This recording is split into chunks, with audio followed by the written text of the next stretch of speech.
Akombo and the Borrowed Hoe.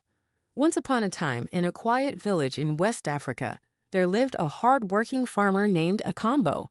Akombo was known for his gentle spirit and his love for the land. Every morning he would wake up early, ready to tend to his farm, planting yams, millet, and beans. His neighbor, a man named Titty, was also a farmer. Titty was a bit more laid back, but he was known for his kindness and his willingness to share what he had. Now, in this village, tools like hoes were very important. Without them, planting and harvesting was difficult, and everyone knew you had to take good care of your tools. One day, Akombo needed a hoe to finish a big planting task. His own hoe had broken the week before, and he had been trying to fix it, but it just wasn't working. So he went to Titty and asked if he could borrow his hoe for just one more day. Titty nodded with a smile. "Of course, Akombo. Just take good care of it.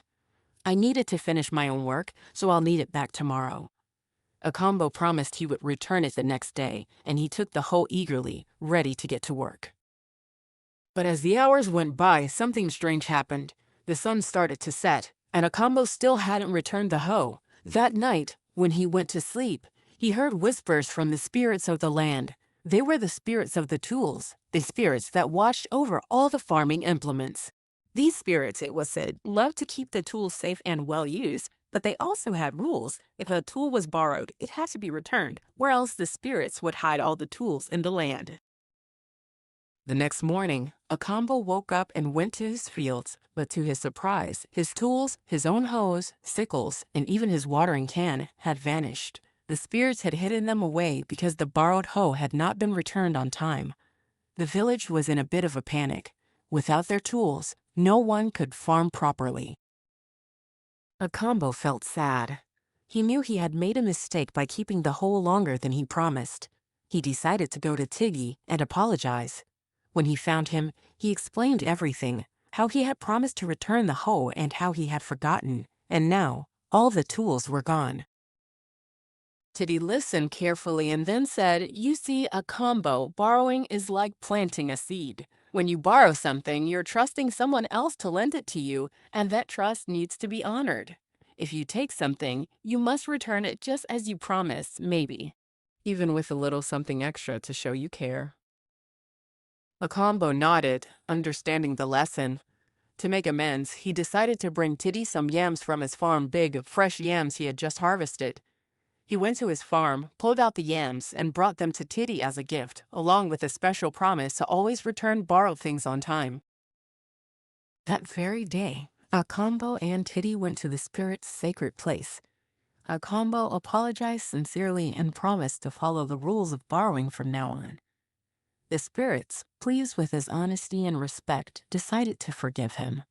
Suddenly, all the tools, his hoes, sickles, and other farming implements, appeared again, shining in the sunlight, ready for use. From then on, Akombo and Titty both knew that kindness, honesty, and respecting what belongs to others are the true keys to good relationships, not just in farming, but in life. And the spirits? They kept a close watch, but they also knew that when people show respect and reciprocity, the land and tools would always return to those who care for them. And so, the village learned a valuable lesson: always return what you borrow and sometimes show a little extra kindness along the way. Before we finish, here's a simple borrowing agreement you can remember. Imagine it like a little promise note. Borrower's name, item borrowed, return date, promise to return on time, extra thanks. By making such a promise, everyone knows what to expect and trust stays strong. Remember, whether it's tools, yams, or even a favor, respecting what belongs to others keeps our community happy and safe. That's the true spirit of sharing and caring. Thanks for listening to this story of Akombo and the Borrowed Hoe. Until next time, take care and remember, honesty and kindness are the best tools we can carry in our hearts.